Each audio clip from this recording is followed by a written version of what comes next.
दोस्तों कुछ वक्त पहले एसएससी के ऑफिशियल वेबसाइट पे एक नोटिस आया जिसमें यह मेंशन था कि आने वाले वक्त में एसएससी कोई भी डॉक्यूमेंट वेरिफिकेशन नहीं करवाएगी, चाहे वो सीजीएल का एग्जाम हो या सीएचएसएल का एग्जाम हो या एमटीएस का एग्जाम हो। जितने भी एग्जाम्स होते हैं एसएससी के अंदर पहले एसएससी करवाती थी डॉक्यूमेंट वेरिफिकेशन, अब नहीं करवाएगी। तो कौन करवाएगा? तो डॉक्यूमेंट वेरिफिकेशन का जो प्रोसेस था वो खत्म नहीं होगा, डिपार्टमेंट, जिस डिपार्टमेंट में आपका सिलेक्शन होगा, ऑब्वियसली आपको एक पोस्ट जो मिलती है वो किसी न किसी डिपार्टमेंट के अंदर आती है, तो डिपार्टमेंट ही डायरेक्टली आपका डॉक्यूमेंट वेरिफिकेशन कराएगी। पहले ऐसा होता था कि एसएससी आपका डीवी करवाती थी, फिर आता था आपका फाइनल रिजल्ट, उसके बाद फिर डिपार्टमेंट आपका डीवी करवाती थी, तब आपकी ज्वाइनिंग होती थी। अब क्या है कि एसएससी आपका डीवी करवाएगी नहीं, तो ये प्रोसेस ही खत्म हो गया। तो ये जो चेंजेस किए गए हैं डॉक्यूमेंट वेरिफिकेशन के प्रोसेस में, तो इसके कुछ प्रोज हैं, कुछ कॉन्स हैं और कुछ सजेशंस हैं जिसके बारे में हम लोग बात करेंगे इस वीडियो में। तो बिना देर किए शुरू करते हैं इस वीडियो को। पर्सनली अगर मैं अपने व्यू से बताऊं तो इस प्रोसेस के आने के बाद दो मेजर बेनिफिट्स होंगे। पहला कि एसएससी क्या करता था कि कभी भी किसी कैंडिडेट को रिजेक्ट का रिमार्क नहीं देता था, या तो प्रोविजनल दे दिया या तो क्लियर दे दिया। रिजेक्ट शायद ही किसी एकाध बच्चे को करता था, क्योंकि अपने आप पे वो ब्लेम नहीं लेना चाहता था किसी बच्चे को रिजेक्ट करने का, चाहे उसके सर्टिफिकेट में फॉल्ट हो ही क्यों ना। वो सीधा फॉरवर्ड कर देता था डिपार्टमेंट को कि बाद में डिपार्टमेंट करवाएगी ही, तो इसको रिजेक्ट करना है या सेलेक्ट करना है डिपार्टमेंट पे हम लोग छोड़ देते हैं, अभी हम लोग सिर्फ अपनी फॉर्मेलिटी करते हैं। तो ऐसे में क्या होता था कि बहुत सारे बच्चे जेन्युइन नहीं होते थे, वो भी प्रोसेस में आगे बढ़ जाते थे, जिससे कि जो डिजर्विंग बच्चे थे उनका सीट्स वहां पे वेस्ट हो जाता था। तो ये चीज यहां से रिड्यूस होगी। और दूसरा जो बहुत ही बड़ा बेनिफिट है कि जो टाइम लगता था रिक्रूटमेंट होने में, आपको पता है तकरीबन 2 से 2.5 साल का वक्त लगता है, जब से फॉर्म आप फिल करते हो तब से लेकर ज्वाइनिंग के बीच का वक्त 2 से 2.5 साल होता है कम से कम। ये टाइम बहुत ज्यादा रिड्यूस हो जाएगा। मतलब उम्मीद कर रहा हूं मैं कि 1 से 1.5 साल में आपकी आराम से ज्वाइनिंग आ जाएगी, अगर ऐसा हो जाता है तो ये बहुत ही अच्छी चीज है।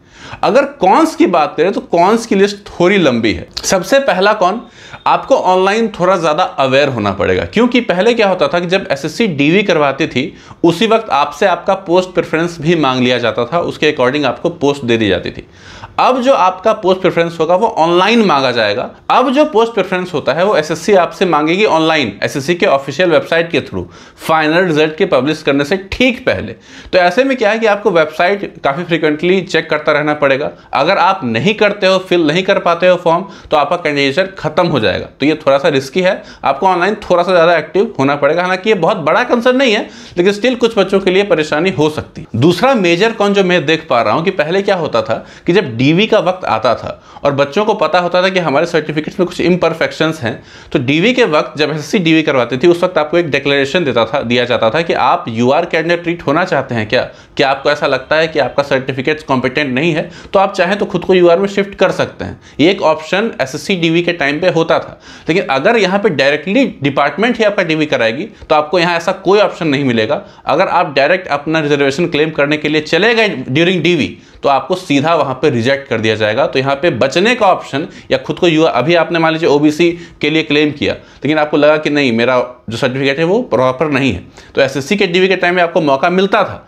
लेकिन अब आपको मौका नहीं मिलेगा। इसलिए काफी सोच समझ के अप्लाई कीजिएगा अपना कास्ट रिजर्वेशन या फिर कोई भी और तरीके का रिजर्वेशन जो भी आप क्लेम करना चाहते हैं। बहुत सारे ऐसे कैंडिडेट्स होते हैं जो कि एज वाइज या फिर एजुकेशनल क्वालिफिकेशन वाइज एलिजिबल नहीं होते हैं एसएससी के लिए, वो लोग भी फॉर्म भरते हैं। अब मान लीजिए कि अगर एसएससी फाइनल रिजल्ट पब्लिश कर दिया, आपको पोस्ट भी अलॉट कर दिया, तो आपने तो एक सीट वहां पे आपने ले लिया वहां पे सीट, लेकिन अभी भी मान लीजिए आपका ग्रेजुएशन नहीं हुआ है, सेकेंड ईयर में हो, फर्स्ट ईयर में हो, आपका ग्रेजुएशन क्लियर नहीं है, आपको पता है कि आपको जॉब नहीं मिलने वाली है, मतलब कि आप भी कोई बेनिफिट नहीं ले पाओगे और किसी और बच्चे का यहाँ पे एक नुकसान भी हो गया। इसके अलावा कई बार ऐसा होता था कि वाइल डीवी, जब एसएससी डीवी करवाती थी तो सर्टिफिकेट्स में कुछ माइनर एरर निकलते थे, तो उसको एसएससी पॉइंट आउट कर देती थी जो वहां पे ऑफिशियल होते थे, और आपको वक्त मिल जाता था कि उसको रेक्टिफाई करने का, क्योंकि अगला डीवी आपको प्रोविजनल दे दिया गया और फिर आपको रिपोर्ट करना है डिपार्टमेंट में। तो उस बीच आप उस जो कमियां थी आपके सर्टिफिकेट्स में उसको रेक्टिफाई करने के लिए या फिर जो भी कमियां हैं उसको सब्सटेंशिएट करने के लिए, उसका प्रूफ जमा करने के लिए आपको वक्त मिल जाता था। लेकिन अब वैसा आपको कोई मौका ना वक्त आपको नहीं मिलने वाला है। और सबसे पेचीदा कौन तो ये है कि पहली बार डिपार्टमेंटल डीवी होने वाला है, तो हम लोग भी पक्के तौर पे नहीं कह सकते, नहीं आपको बता सकते हैं कि क्या एक्सेप्ट होगा और क्या रिजेक्ट होगा। आगे बढ़ने से पहले मैं आपको 2 बुक्स के बारे में बताना चाहूंगा। ये बुक है कंप्यूटर के लिए और ये बुक है जीके के लिए। आपको पता है कि सीजीएल का पैटर्न चेंज हो चुका है, उसमें कंप्यूटर ऐड हो चुका है।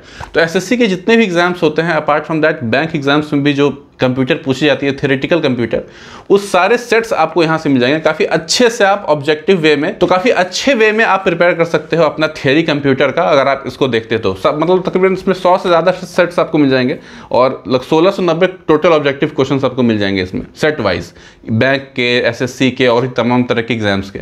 तो आपकी काफ़ी कम वक्त में आप प्रिपेयर कर सकते हो कंप्यूटर इससे। हालांकि कंप्यूटर क्वालिफाइंग है तो उसके लिए आपको ज़्यादा परेशान होना नहीं है, बस क्वालिफाई करने के लिए काफ़ी अच्छी बुक है ये। और ये जो बुक है ये जीके की बुक है। इस बुक में एक अच्छी चीज़ ये की गई है कि ल्यूसेंट तो बेस्ट बुक है जीके के लिए, लेकिन इकोनॉमिक्स का जो पोर्शन है उस ल्यूसेंट की बुक में वो सफिशिएंट नहीं है बिल्कुल भी एसएससी के लिए। और भी कुछ कमियां हैं जो एसएससी सीजीएल के लिए रिक्वायर्ड है लेकिन उस बुक में नहीं है। तो इसमें क्या किया गया है कि वो सारी कमियों को ठीक करने की कोशिश की गई है और काफ़ी अच्छे तरीके से की भी गई है।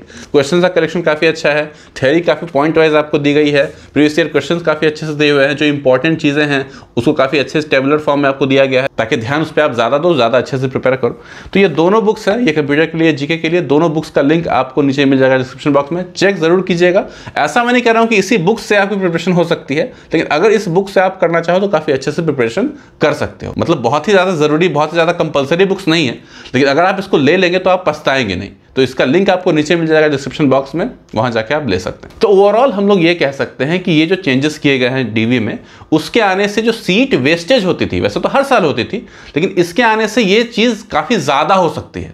तो यहाँ मेरा मानना है कि वेटिंग लिस्ट का जो ज़रूरत है वो बहुत ही ज़्यादा हो गया है, बहुत ही अर्जेंट हो गया है। तो आई थिंक एसएससी को इस पर ज़्यादा जल्दी से जल्दी एक्शन लेना चाहिए कि वेटिंग लिस्ट का प्रावधान अगर यहाँ पे आ जाता है तो ये सारी कमियाँ ठीक हो सकती है। तो अब जो डायरेक्ट डिपार्टमेंटल डीवी ही होने वाली है दोस्तों, तो उसके रिगार्डिंग मेरे पास 2 सजेशंस हैं आपको देने के लिए। सबसे पहला सजेशन कि किसी भी तरीके का इलीगल या फिर इनजेन्युइन रिजर्वेशन क्लेम मत कीजिएगा, चाहे वो एजुकेशनल का हो, चाहे वो कास्ट का हो या किसी भी और पैरामीटर का हो। क्योंकि अभी मान लीजिए कि आप डिपार्टमेंटल डीवी में वो चीज़ आप दिखा लो, हालांकि मैक्सिमम चांस है कि वहीं आप पकड़े जाओगे, लेकिन अगर वहाँ नहीं भी पकड़े गए तो जो सेंट्रल विजिलेंस कमीशन होता है, विजिलेंस वहाँ पे लगता है, उसको वेरीफाई करता है और वहाँ पे तो आप पकड़े ही जाओगे। इसीलिए किसी भी तरीके का जो सर्टिफिकेट जो जेन्युइन नहीं है उसके बेसिस पे प्लीज़ रिजर्वेशन क्लेम मत कीजिए। और दूसरा कि डिपार्टमेंटल डीवी से पहले, जो आपका डीवी होगा उसके पहले आप अपने सर्टिफिकेट्स किसी जेन्युइन लोगों को आप एक बार दिखा लें, एक बार वेरीफाई करवा लें, जिसको इन सब चीज़ों की थोड़ी बहुत जानकारी है, लाइक डीवी वगैरह में कैसे होता है, थोड़ी बहुत जानकारी मल्टीपल लोगों से, किसी एक का सजेशन मत लें, मल्टीपल लोगों को अपने सर्टिफिकेट, सारे सर्टिफिकेट्स एक बार उनको दिखा लें, क्या कोई मेजर कमी मेरे सर्टिफिकेट्स में आपको दिखती है।